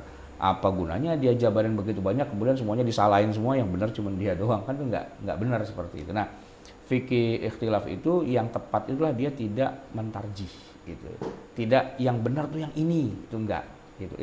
Itu dirosah masalahnya, itu kan studi gitu kan. Lain halnya kalau dengan fatwa itu kan opini pribadi. Jadi kalau misalnya fatwa ulama MUI itu gimana? Ya MUI beropini sebenarnya. Opininya adalah alkohol itu halal apa najis, suci atau najis. Ya dia harus beropini, memang namanya juga fatwa gitu. Tapi kalau dirosah studi itu tidak bicara kesimpulan akhir. Tapi akan dikatakan begini, ada yang bilang najis, ada yang bilang suci, gitu kan? Yang bilang najis tuh ini, yang bilang suci tuh ini, kesimpulan akhir tuh urusan Anda. Karena dirosah khilafiyah fiqhiyah itu tidak sampai kepada menggiring pada opini. Nah, bedakan antara fatwa dengan dirosah gitu. Fatwa itu opini. Jadi kalau misalnya Pak Ustadz, saya mau minta opini Anda dong dalam masalah ini, oh silahkan dia sampaikan opini. Jadi subjektivitas dia. Tapi kalau Pak Ustadz tolong jelaskan dong duduk masalahnya itu gimana sih kalau dalam masalah ini. Nah dia akan jelaskan panjang lebar tanpa harus menyertakan pendapat dia di situ. Itu beda. Baik Ustadz, pertanyaan saya begini Ustadz. Kalau misalnya kita tahu ada perbedaan di antara para ulama begitu, kemudian kita memilih salah satu di antaranya, itu bisa disebut sebagai mentarjih nggak? Atau hanya karena kita memilih nih pakai yang ini begitu, itu sama juga kita merojihkan ini dari yang lain? Ya sebenarnya secara subjektif ketika kita memilih kan kita disebut merojihkan gitu kan, karena mentarjih itu kan sebenarnya menganggap ini lebih rojih, lebih benar, lebih bagus, lebih kuat dan sebagainya. Cuman bahasa mentarjih itu kan sebenarnya bahasa yang kalau kita mau kita jabarkan itu ada tarjihan orang awam, ada tarjihan orang expert gitu loh, ya kan? Kalau orang awam, saya sih sebenarnya kurang setuju ya dengan menggunakan istilah tarjih. Lah Anda bukan ahlinya kok. Saya lebih suka menggunakan istilah memilih. Kayak kita nih ya sebagai rakyat biasa disuruh memilih mana calon gubernur, mana calon bupati, mana calon presiden, calon wakil rakyat. Kita tidak menggunakan kata mentarjih dari beberapa pasangan calon, itu nggak mentarjih, tapi memilih. Nah kalau memilih ya terserah gue dong milihnya berdasarkan apa. Oh ini ganteng nih, kumisnya panjang gitu. Oh ini Islam nih karena ada huruf H di depannya, Pak Haji gitu. Jadi dengan alasan-alasan yang bisa jadi dibuat-buat dan sebagainya, itu namanya memilih. Nah kalau tarjih biasanya itu yang melakukannya adalah mereka yang expert gitu. Viewer yang ahli di bidang itu. Misalnya saya mau beli mobil, saya lagi bingung nih milihnya Honda apa Toyota ya. Nah kemudian kalau saya datang ke showroom, ini ada dua nih. Ada SPG. SPG itu Sales Promotion Girl. Kalau saya tanya kepada si SPG-nya ini, dia tuh tidak mentarjih, tapi dia memilih. Enakan ini Pak, ini cakep loh, ini warnanya keren Pak. Wah Bapak kalau pakai ini mantap lah Pak. Gitu. Nah, itu namanya memilihkan gitu dengan selera-selera yang tidak ada rujukannya. Tapi beda kalau yang saya tanya itu adalah pakar di bidang mesin gitu. Misalnya saya ngobrol sama Ridwan Hanifi gitu kan. Nah, dia kan banyak pakarnya tuh kan. Nah, saya kira kalau dia bilang ini aja deh Pak Ustadz gitu. Nah, itu bukan sekedar memilih, tapi itu tarjih gitu. karena datang dari pakar yang memang dia bisa menyebutkan alasannya tuh ini, dan kemudian saya juga bisa berdebat. Tapi kalau begini bagaimana? Tapi kalau begini bagaimana? Dia bisa ngasih reason, alasan-alasan yang lebih. Itu istilah yang menurut saya kalau tarjih itu yang kayak gitu. Tapi kalau yang tadi SPG ya kan perempuan gitu dandan menor dan sebagainya, terus dia ngerayu para calon pembeli ini aja deh. Nah itu bukan tarjih namanya. Hanya tapi sekedar memilih itu ngerayu gitu loh. Anda tuh sebenarnya mentarjih apa ngerayu sih sebenarnya gitu. Nah kebanyakan para ustadz, para penceramah tuh keseringan tidak mentarjih sebenarnya, tapi memaksakan orang atau memprospek gitu sebenarnya. Nah tarjih itu bukan memprospek, bukan merayu, tapi bagaimana membuat orang jadi paham. Dan biasanya kalau pakarnya itu nggak akan bilang Anda sebaiknya ini, enggak. Ya Anda butuhnya apa gitu kan. Misalnya ada Honda Jazz, ada Honda HR-V. Nah masing-masing diberikan kelebihan kekurangannya. Tapi balik lagi kepada Anda butuhnya apa? Apakah Anda tiap sebulan tuh keluar kota 2-3 kali misalnya, Anda pakai HR-V aja. Tapi kalau Anda cuma di kota aja, mendingan Anda pakai Jazz. Kenapa? Tapi semua kembali pada Anda ya. Nah itu tarjih gitu. Baik, Ustaz. Kita masuk ke sesi diskusi. Bapak Ibu yang dirahmati Allah Subhanahu wa taala, silahkan berikan pertanyaan atau juga mau menambahkan informasi juga boleh atau menanggapi juga boleh. Bagi Bapak Ibu yang ada di Zoom, saya lebih pilihkan untuk langsung raise hand saja supaya langsung lebih komunikatif daripada hanya sekedar ngetik di chat begitu. Sudah ada Pak Asep Mutakin yang angkat tangan di sana. Ya, saya persilahkan dulu Pak Asep Mutakin. Silakan Pak. Assalamualaikum warahmatullahi wabarakatuh. Waalaikumsalam warahmatullahi wabarakatuh.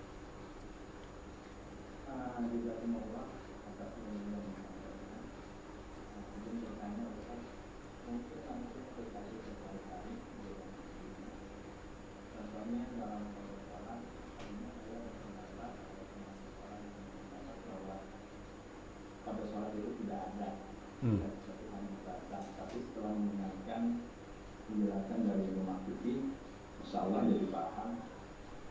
Mungkin sekarang minta penjelasan kaitan tentang total Ustaz ya, dengan takbir, dengan takhir. Kadang kita kan kami satu ya berjarut, misalnya berkemandung. Nah sekarang itu kita masih di pasal gitu.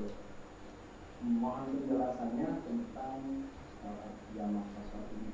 Misalkan saya 6 hari berlarut misalnya, tapi dalam 6 hari itu sampai sekarang sudah masih di pasal aja gitu, karena ada hadisnya katanya bahwa Rasulullah SAW itu dalam Fathu Makkah pernah mengkosor sholatnya selama 9 hari. Mungkin itu saja Ustaz. Terima kasih. Ya. Sebenarnya ini agak panjang kalau kita jawab ya. Tapi kira-kira saya mau ngasih jawabannya bukan langsung kepada pertanyaannya. Jadi begini, kalau masalah hadis Nabi pernah begini, pernah begitu dan sebagainya, itu bertabur Pak. Bertabur itu maksudnya banyak banget gitu kan. Nah kemudian dari semua fakta-fakta itu kita mau narik kesimpulan hukumnya itu apa gitu kan. Nah para ulama fikih lah yang sebenarnya melakukan itu semua ya. Jadi kita tidak perlu sebenarnya langsung memunguti begitu banyak keping-keping puzzle lalu kita bikin bangunan sendiri, itu nggak perlu gitu ya. Walaupun memang banyak kalangan di Indonesia, di berbagai negara gitu yang anti fikih, anti mazhab, lalu udah nggak usah pakai mazhab-mazhab, nggak usah pakai fikih, Anda bikin sendiri aja fikihnya, ngeracik sendiri ilmu fikihnya dengan mengutin hadis-hadis itu, jadilah fikih jadi-jadian gitu kan. Nah pertanyaannya adalah begini, ini yang kita lakukan dengan memungut-mungut begitu saja hadis itu udah benar atau belum gitu kan? Udah benar atau belum? Coba dah. Nah kalau kita belajar ilmu fikih, kita akan tahu bahwa para pakar gitu ya, para fuqaha dan para mujtahid itu mereka sudah melakukannya dan sudah jadi, udah gede gitu kan. Hanafi begini, Maliki begini, Syafi'i begini, Hambali begini gitu kan, semua sudah ada gitu. Cuman kan yang jadi masalah di tengah kita adalah dari awal ada usaha untuk menggembosi semua mazhab fikih yang sudah ada. Jadi Anda sudah tidak perlu pakai ulama, Anda cukup pakai bikin sendiri aja, ngeracik sendiri gitu istilahnya. Mungkin kalau ngeraciknya cuman Indomie gampang ya, karena kan buka bungkusnya, cemplungkan di air mendidih, tambahkan bumbu instan, udak-udak, sajikan, kan selesai. karena bikin mie instan. Ya, mie instan tuh anak saya umur kelas 4, kelas 5 SD pun bisa bikin mie instan, apalagi goreng nugget, gampang, nyeplok telur itu gampang gitu. Tapi kalau bikin, bikin hidangan yang prosesnya banyak dan sebagainya tuh nggak seinstan itu kan segala masalah gitu ya. Istri saya tuh kalau memasak pinter, tapi kalau udah masakan yang khas gitu, misalnya kalau kita sebut misalnya gudeg gitu, misalnya kalau orang Jogja, atau kalau orang Surabaya tuh rawon apa segala macam. Nah, kita lebih percaya kepada chef yang sudah ahli. Bahkan kalau saya nih makan soto Lamongan, ya saya udah pemilih gitu. Maksudnya pemilih kalau yang bukan 4,7 bintangnya, enggak, saya bilang gitu. Kenapa? Kagak enak. Kenapa? Karena saya udah percaya kepada tukang masak, chef yang hebat gitu, yang nilainya tinggi gitu. Kalau yang nilainya rendah, kita langsung bilang, ini bumbunya pakai bumbu sasetan ya. Kita udah bisa nuduh begitu, karena nggak enak gitu kualitasnya. Beda dengan mereka yang udah pakar di bidang masak. Kalau masak emang beda.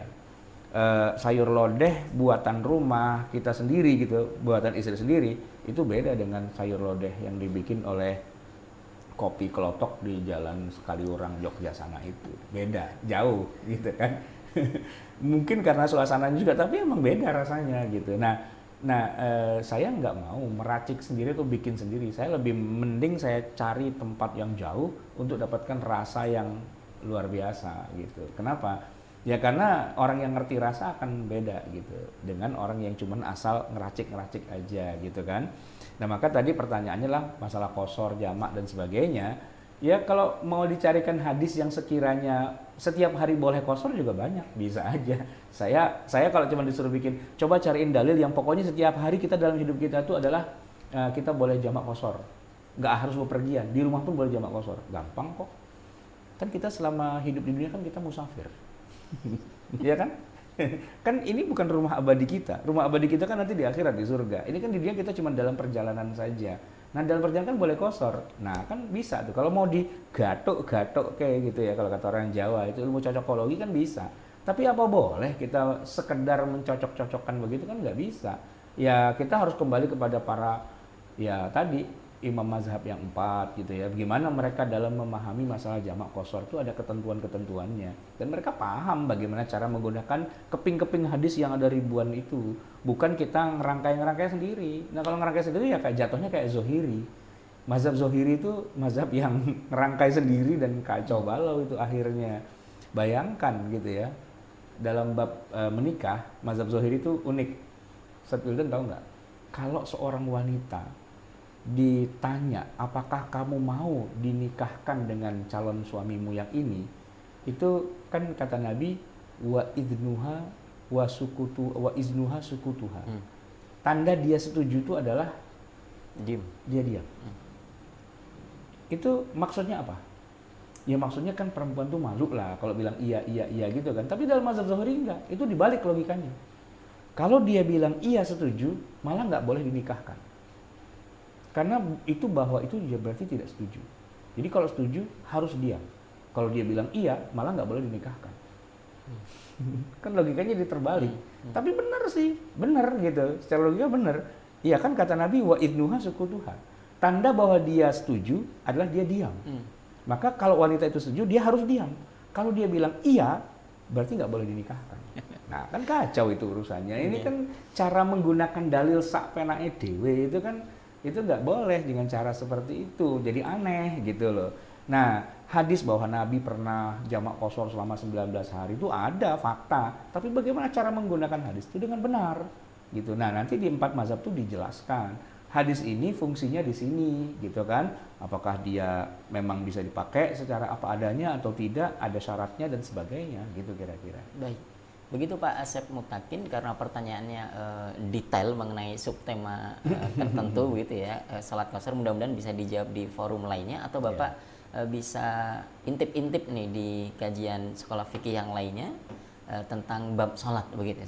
Kita sedang siapa? Ada Ustadz siapa? Ustadz Akil ada. Ustadz Akil ya. Kita sedang berbicara tentang fikih dan khilafiyah dengan konsepnya yang umum begitu. Maka pertanyaannya kita harapkan juga yang sesuai konteksnya begitu. Ada pertanyaan dari Facebook dari Ibu Eti Winata. Iya. Ustadz, bila ada dua pendapat yang berbeda, misal MUI dengan mufti luar, seperti di Mesir atau di Arab begitu, Ya. pendapat mana yang lebih utama untuk kita ambil? Tergantung juga sih. Belum tentu yang MUI itu bisa kita pakai, atau belum tentu juga yang Mesir yang bisa kita pakai. Itu tergantung. Dan boleh jadi masing-masing fatwa itu kan berada pada suasana kebatinan yang berbeda-beda. Oke. Contoh ya, kalau MUI Indonesia itu misalnya ya, kalau dalam masalah makanan cenderung lebih membolehkan. Dalam masalah makanan, MUI Indonesia itu karakternya adalah lebih banyak membolehkan. Cari yang bikin boleh deh gitu. Kebanyakannya begitu. Kalau dalam masalah makanan gitu ya. Sorry, bukan makanan. Dalam masalah ekonomi, dalam masalah muamalah. Iya. Sesuatu yang kan kalau orang kita kan Indonesia rata-rata mazhabnya Syafi'i, ya kan. Sesuatu yang di Syafi'i sudah nggak boleh, tapi di MUI itu jadi boleh, gitu. Karena gimana caranya biar bisnis jalan dan sebagainya, dan kalau di Syafi'i diharamkan, cari deh pendapat yang sekiranya membolehkan di mazhab-mazhab yang lain, gitu. Tapi kalau dalam bab makanan kebalikan, gitu. Dia lebih strict, gitu. Apa-apa nggak boleh, sampai pada banyak orang awam yang punya berpendapat bahwa kalau belum ada label halal dari MUI nggak boleh deh, itu haram deh, gitu kesannya, gitu.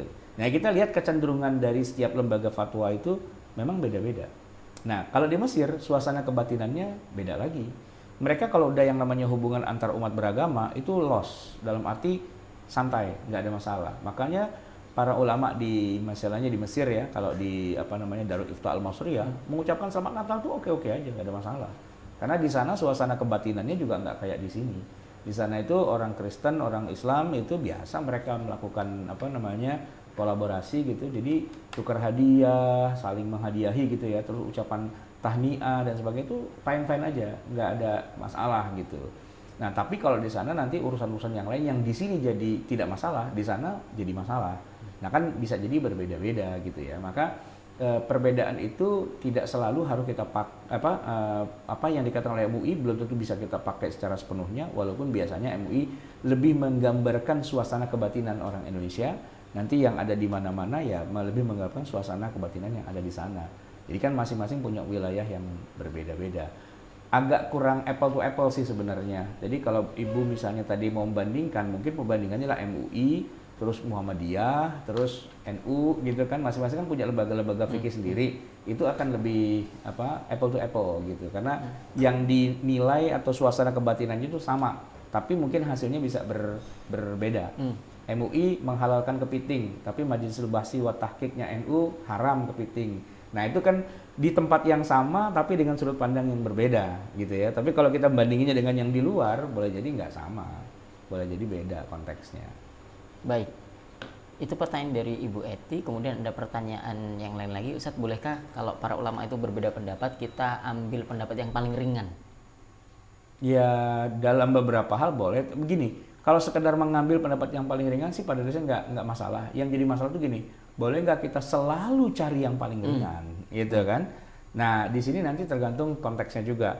Kalau dalam masalah yang sifatnya basic ya, dasar gitu kan kita mengenal ada 4 mazhab. Sebenarnya kita nggak perlu memilih kalau sudah pakai mazhab itu. Dalam arti kita mazhabnya Syafi'i, yang kita pakai Syafi'i saja. Mau ringan, mau berat, mau enggak ya kita pakai Syafi'i selesai.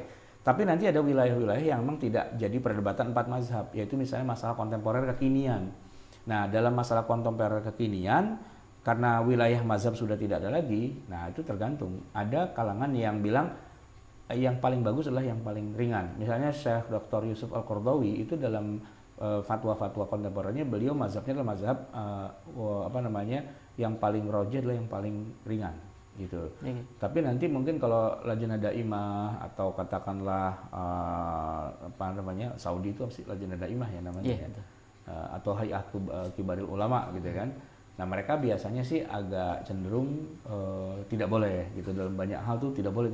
Jadi kalau saya boleh katakan kalau Dr. Yusuf Qaradawi itu mazhabnya mazhab yang taisir gitu kan.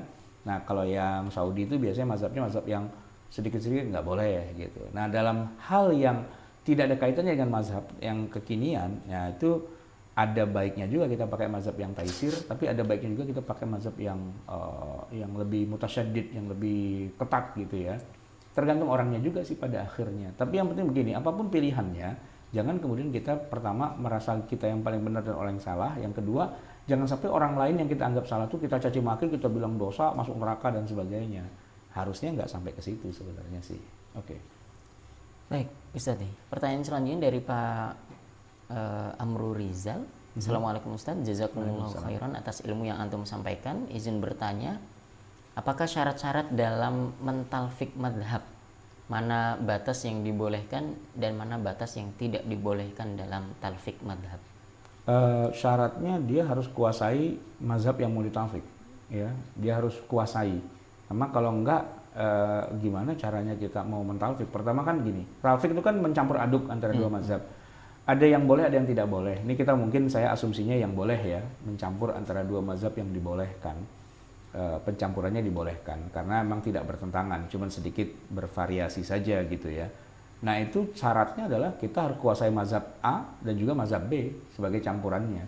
Harus kita kuasai agar ketika mencampur itu tidak kemudian terjadi reaksi yang kebalikannya, yang saling meniadakan, yang saling membatalkan dan seterusnya. Itu nggak boleh. Maka pengetahuan atas dua mazhab itu harus dalam gitu. Nah kalau enggak, sebenarnya yang terjadi bukan talfik loh sebenarnya, tapi ngawur aja gitu. Ngawur tuh maksud saya begini. Kalau mohon maaf, dulu saya pernah dibelikan apa namanya tuh kalau anak-anak SD mau belajar seni musik itu piano ya, apa harmonika atau apalah gitu kan. Iya gitu lah. Nah, saya pianika, sorry. Saya kan nggak bisa mainnya gitu loh. Cuman saya gregetan pengen main. Lalu saya main aja wang gitu. Terus saya bilang, "Ini nih jazz, ini nih rock gitu loh. Ini nih apa?" gitu kan. Padahal bukan jazz, bukan rock, bukan apa. Ngawur aja gitu. Nah, umat Islam di Indonesia itu sebenarnya dia tidak mazhab Syafi'i, tidak Maliki, tapi dia ngarang aja gitu loh. Cuman kemudian dia bilang ini Syafi'i, ini Maliki, padahal enggak gitu loh. Jadi yang terjadi itu sebenarnya bukan talfik, ngarang gitu. Ngarang bebas, ya kan? Ngarang bebas tuh maksudnya ini pianika. Ya udah soal kurang gitu, terus dia bilang ini dangdut, ini apa dan sebagainya, padahal enggak. Ya kalau kita mau jazz ya kita belajar dulu sama guru seni musik yang alirannya jazz. Minimal kita belajar dulu solmisasi kan gitu udah. Oh, terus udah gitu belajar jazznya. Oh, jazz tuh gini gitu kan. Oh, kalau rock tuh gini gitu. Kalau salsa tuh gini, apa segala macam lah gitu kan. Itu ada aliran-aliran. Nah, kalau nggak pernah belajar satu pun aliran, terus kita bilang ini adalah talfik, bukan talfik, itu ngarang aja gitu. Ya bisa bedakan kan antara mencampur yang kalau Rhoma Irama alirannya rock, alirannya dangdut gitu kan. Jadi dia mencampur antara lagu India, Melayu India dengan barat gitu, lagu rock barat, rock klasik zaman dulu misalnya salah satu The Purple gitu. Dia tuh penyuka lagu-lagunya The Purple. Tapi dia juga penyuka lagu India. Sekaligus dia juga suka dengan orkes Melayu. Nah, digabunglah tiga itu. Jadilah aliran Soneta Group, gitu kan. Kalau yang melakukan itu Rhoma Irama, iya. Itu jadi sebuah genre baru lagi kan, yang kita sebut dengan dangdut dan seterusnya. Tapi orang yang sama sekali nggak pernah belajar musik, terus dia asal nyanyi aja di pinggir jalan bawa tutup botol dengan ceket, itu aliran apa? Kita nggak bisa bilang itu adalah percampuran antara lagu-lagu Beethoven dengan lagu India dengan lagu Yunani. Enggak, itu ngarang aja, dia asal main aja. Itu pengamen di pinggir jalan tuh nggak ada alirannya. Nah, orang Indonesia ketika beragama tuh kayak orang ngamen di jalan, nggak ada alirannya, ngarang aja, ngarang bebas gitu. Dan itu bukan talfik namanya, gitu. Baik, insya Allah kita masih punya beberapa menit lagi. Tadi dari Pak Prasetyo. Apakah rubrik fatwa di web Rumah Fikih termasuk kategori tarjih? Bukan, fatwa. Tarjih beda lagi. Fatwa itu opini. Opini itu jadi gini, seorang ustadz ditanya, ustadz hukumnya apa? Dia jawab begini, itu opininya dia. Gitu. Cuman kalau di Rumah Fikih biasanya kita tidak beropini secara pribadi dalam arti maunya saya begini. Tapi biasanya karena kita kuliahnya di Lipia gitu, kita diajarin kalau kita mau melakukan sebuah jawaban atas satu pertanyaan, biasanya kita akan kutip sana, kutip sini. Mengutipnya ini, mengutipnya itu dan sebagainya. Cuma ya biasanya juga kita dibekali dengan berbagai macam latar belakang. Ini fatwa ini dari apa? Ini pandangan mazhab apa, ini pandangan mazhab apa dan sebagainya lalu disampaikan. Nah kalau terasa kok jadinya kayak rada-rada Syafi'i, ya mohon maaf, kenapa? Ya karena ustadznya dari kecil belajarnya mazhab Syafi'i, mazhab yang lain dia cuma belajar sedikit-sedikit. Nah, ini kalau ketika menyampaikannya tuh ternyata ibaratkah gini, nasi goreng kalau di Jogja tuh kok kenapa jadi manis ya? Ya namanya juga orang Jogja, kalau bikin apa-apa serba manis. Walaupun dia bikin nasi goreng jadi manis, dia bikin sate jadi manis. Jadi unsur kedaerahannya tetap nggak bisa dihilangin. Orang Solo manis juga nggak. Ya pokoknya makanan-makanan Jawa Tengah tuh khas gitu ya, manis-manis gitu. Nanti makanan mana tuh ada khasnya lagi gitu kan. Pedas-pedas misalnya, orang Padang tuh apa-apa bikin pedas gitu. Nah itu terbawa dengan kultur budaya dari si ustadznya gitu kira-kira. Baik Ustadz, saya bacakan pertanyaan dari jamaah yang ada di YouTube. Ustadz, bagaimana hukum khilafiyah dalam masalah akidah? Contoh, ada yang berpendapat dengan Ibnu Taimiyah dan ada yang berpendapat dengan Imam Asy'ari dan Maturidi begitu. Lalu bagaimana sikap kita? Kan sudah di awal dari masalah khilafiyah ini kita sudah bahas. Ada masalah khilafiyah yang sifatnya fundamental gitu ya, dan masalah yang basic paling dasar yang sebenarnya itu nggak boleh ada khilafiyah karena semua sepakat gitu ya. Tapi juga nanti ada masalah-masalah yang bukan fundamental tapi masalah cabang, furu' gitu ya. Yang mana kebanyakan yang kita saksikan, yang kita tonton antara kelompok Ibnu Taimiyah dengan kelompok Asy'ariyah itu sebenarnya kebanyakan masalah furu', masalah cabang, bukan masalah yang fundamental. Sehingga ya itulah perbedaan pendapatnya. Siapa yang pakai pendapatnya Ibnu Taimiyah itu tidak akan masuk neraka, sebagaimana siapa yang pakai pendapatnya Asy'ari juga tidak akan masuk neraka. Walaupun mereka berbeda dalam masalah akidah, tapi akidahnya bukan akidah usul, bukan akidah fundamental, tapi akidah cabang. Cabang itu silahkan berbeda. Anda mau sifat Allah itu ada 3, rububiyah, uluhiyah, asma wa sifat, atau mau Anda jadikan 20, wujud qidam baqa mukhalafatul hawadisi, itu nggak ada masalah, gitu ya. Nggak ada masalah. Tidak masalah itu maksudnya tidak akan membuat Anda tuh jadi masuk neraka atau masuk surga gara-gara itu bukan. Itu karena itu perdebatan ahli ilmu kalam. Tapi kalau Anda mengatakan bahwa ada Tuhan selain Allah, nah itu bermasalah karena itu fundamental. Anda mengatakan ada Nabi selain Nabi Muhammad, nah itu jadi masalah. Anda mengatakan tidak akan terjadi hari kiamat itu bohong aja, itu Anda bermasalah dengan masalah akidah. Jadi masalah akidah lah kira-kira yang memang itu yang fundamental gitu ya. Yang kita umat Islam itu tidak boleh berbeda pendapat, itu yang kita sepakati. Nah, kalau ada cabang-cabangnya yang tidak kita sepakati, ya itu tidak jadi masalah. Baik, pertanyaan barusan menjadi pertanyaan pamungkas kita pada kajian pagi hari ini. Mohon maaf bagi Bapak Ibu yang belum sempat saya bacakan pertanyaannya karena banyak sekali dan harus kami pilih. Mohon bisa dimaklumi. Terima kasih sudah ikuti kajian kita baik melalui aplikasi Zoom atau juga menyaksikannya di live di Facebook dan juga streaming di YouTube kita. Kita selesai sampai di sini. Mudah-mudahan kita ketemu lagi di hari Senin depan dengan mata kuliah yang sama, Tarikh Tasyri'. Dan jangan lupa di hari Rabu pagi kita juga masih bersama Ustadz Ahmad Sarwat di Ilmu Al-Quran dan Tafsir. Bapak Ibu bisa menyaksikan Sekolah Fikih Live setiap Senin sampai Jumat pagi dan malam. Paginya ba'da subuh, malamnya 7:30 ba'da isya kira-kira. Mudah-mudahan Bapak Ibu bisa mengambil dan kita semua mengambil manfaat dan keberkahan dari Sekolah Fikih Live. Baik, mari sama-sama kita tutup dengan doa kafaratul majelis untuk kemudian nanti dilanjutkan doa oleh Ustadz Ahmad Sarwat. Subhanakallahumma bihamdika asyhadu an la ilaha illa anta astaghfiruka wa atubu ilaik. Fadhil Ustaz. Bismillahirrahmanirrahim. Alhamdulillahirabbil alamin. Hamdan yuwafi ni'amahu wa yukafi'u mazidah. Ya Rabbana lakal hamdu wa lakal syukru kama yanbaghi li jalali wajhika wa li 'azimi sultanik.